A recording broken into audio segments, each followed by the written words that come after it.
Hello friends, good morning. চলে এলাম একটা নতুন ব্লগ নিয়ে। কেমন আছো তোমরা?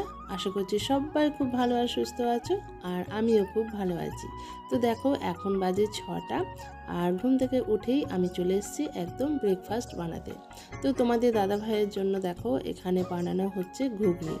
তো ঘুগনিটা আমার মটরটা অনেক আগেই সেদ্ধ করে নিয়েছি, আর এখন সেটাকে কষবো বলে দেখো এখানে পেঁয়াজ ভাজছে। আর এই যে দেখো এখানে আমার ঘুগনিটা সেদ্ধ করে রাখা আছে, আলু কাটা আছে, আর তার সাথে আটাটা নিয়েছি।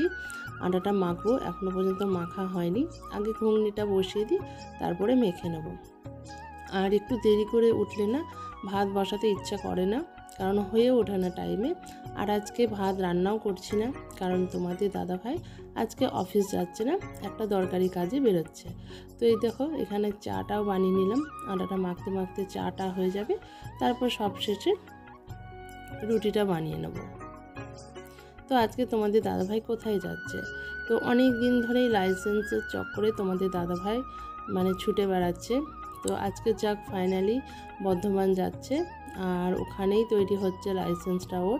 তো খুবই গুরুত্বপূর্ণ একটা জিনিস, যেটা না করলেই নয়, আর করাটা খুবই দরকার, আমরা সবাই জানি। তো তোমাদের দাদাভাইকে বললাম আজকে অফিসটা ছুটি করেই সেই কাজটা যেন কমপ্লিট করে নেয়। তো সেই কাজেই যাচ্ছে, দেখা যাক কি হয়। তো দেখো আমার জলখাবারটা রেডি, রুটি আর ঘুগনি। আর এই যে তোমাদের দাদাভাই ঠিক বেরোবে সেই সময় উঠে গেছে আমার দুষ্টুটা। তো উঠেই এই যে ঘুম থেকে উঠেই বাবা যদি কিছু এনে রাখে, কমলা লেবু বলো, কলা বলো, যাই হোক, তো ঘুম থেকে উঠে সেটাই আগে হাতে চাই। শুধু হাতে চাই না, ঘুম থেকে উঠেই সেটাই খেয়ে ফেলে। তো বুঝতে পারি না এরকম টক জাতীয় জিনিস কিভাবে সকালে বাসি মুখে খেয়ে ফেলে। তো বাচ্চাদের পক্ষে সব কিছুই সম্ভব। আর এই যে আমার বাগানে দেখো আজকে এত সুন্দর ফুল ফুটেছে, তোমাদেরকে না দেখিয়ে আমি থাকতে পারলাম না। আর আজকে খুব সুন্দর সকালবেলাটা দেখো একদম রোদ ঝলমল করছে। তো বাইরের আমাদের এখানকার পরিবেশটা দেখো এত সুন্দর লাগছে। আর সকালবেলায় যেহেতু গাড়ি চলাচল কম, তাই দেখো দেখতে ভীষণ সুন্দর লাগছে। আর এই সকালটা না খুব ভালো লাগে আমার, যেমন হাঁটতে যেতে খুব ভালো লাগে, কিন্তু এখন আর সেরকম সময় হয়ে ওঠে না সকালে রান্নার জন্য, তাই এখন আর হয়ে ওঠে না। ধুরা তো দেখো সকালবেলায় ঘুগনি আর রুটি বানালাম, আর সেটা তো তোমাদের দাদাভাই দেখলে খেয়ে চলে গেল। আর তারপর একটু ঘরে কাজকর্ম সারলাম, আর এখন দেখো ছাদে চলে এসেছি। ছাদে সাধারণত আমি আসিই না, কারণ আমাদের ছাদে খুব একটা প্রয়োজন পড়ে না। তো আজকে এসেছি, এই দেখো নিম গাছ আছে, আর নিম গাছে কত সুন্দর কচি কচি পাতা হয়েছে, সেইগুলোই তুলবো বলে এসেছি। পাড়াও হচ্ছে না, খাওয়াও হচ্ছে না। আর এই দেখো আমার সঙ্গে আরুষ সোনাও চলে এসছে। আছে রোদ আছে, রোদে তাকানো যাচ্ছে না। এ দেখো ও যত খেলনাগুলো সমস্ত নিয়ে এসেছে, আর এবার এখানে খেলবে বলছে, কিন্তু আমাকে তো রান্না করতে হবে, আর এখনও টিফিনটা খাওয়া হয়নি। তো চলো কয়েকটা কচি কচি পাতা পেরে নিই। আর পাড়ার অনেকে চেয়েওছে, তাদেরকেও দিতে হবে, তো একটু বেশি করেই পারবো, চলো পারি। বন্ধুরা সামনাসামনি যতটা ছিল পেরে নিয়েছি, আর দিতে হবে, দু একজন চেয়েছে। আর এই দেখো এখানে সামনাসামনি যেটুকু ছিল সবই পেরে নিয়েছি। তবে হ্যাঁ, এখন এখান থেকে গেলে হবে না, এই যে খেলা করছে, চলে গেলেই কান্না শুরু করে দেবে। চলো নিচে গিয়ে খেলি। কেন? ওইখানে খেলবে? ঘুগনি খাচ্ছে, আর আরুষ সোনা বলেছে একটা গল্প শোনাবে আমাকে। বলো, শোনাও, কিসের গল্প শোনাবে? শোনাও। জেসিবি?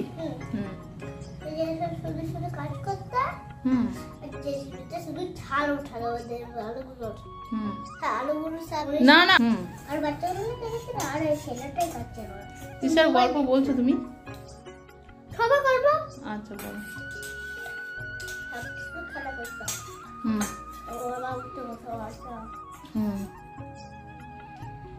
দিয়ে তারপরে বলো টার্জেনটা কি হলো।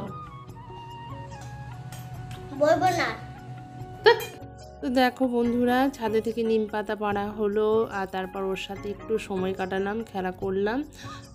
আর তারপর নিচে এসে দেখো ওকে খাওয়ালাম। আর খেতে খেতে তো তোমরা ওর গল্প শুনলেই, গল্পর তো কোনো মাথা ছাতা নেই। তো যাক, গল্প শোনার পর রান্নাটাও বসিয়ে দিয়েছিলাম, সাথে সাথে রান্না চলছিল।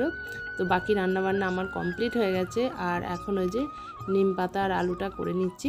তো এই নিম পাতা আলু যতটা মানে খাওয়া এখন এই সময়টা উপকারী বন্ধুরা, আর ঠিক ততটাই আমার খেতেও ভীষণ ভালো লাগে।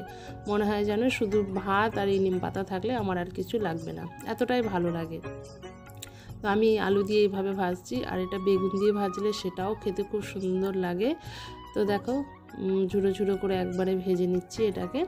আর বাকি দেখো কি রান্না করেছি, ভাত, ডাল আর বেগুন ভাজা আর এই নিমটা, আর করেছি মাখা মাখা আলু পোস্ত। ব্যাস, আজকে এইটুকুই রান্না বান্না। তো বন্ধুরা, দুপুরে খাওয়া দাওয়া করে একটু শুয়ে পড়েছিলাম, কারণ এই এবার গ্রীষ্ম আসছে, তো এই দুপুরে না ঘুমালে, আর আমার তো দুপুরে না ঘুমালে একদমই হয় না। আর মানে ছেলেটাকে ঘুম পাড়াতে গিয়ে আমিও প্রত্যেক দিন ঘুমিয়ে পড়ি। তো তোমাদের দাদা হয়ে এসে গেছিলো, আর ও একটু রেস্ট করলো, আর সবাই এইমাত্র উঠে ফ্রেশ হলাম। আর এই যে আড়সের জন্য বর্ধমানের মিহিদানা এনেছে, চলো ওকে আগে দিই, তারপর তোমাদের সঙ্গে কথা বলছি। তো এই যে একটুখানি মিহিদানা আর একটু সীতাভোগ এনেছিল, তো সেটা ওকে দিলাম খেতে। আর তারপর দেখো আমার আজকে একটু মানে ভাজা পিঠে করতে ইচ্ছে করছিলো, তো এই যে বানালাম মুগ ডাল আর লাল আলু দিয়ে, আর সেটা দেখাবো তোমাদের কতটা সুন্দর হয়েছে।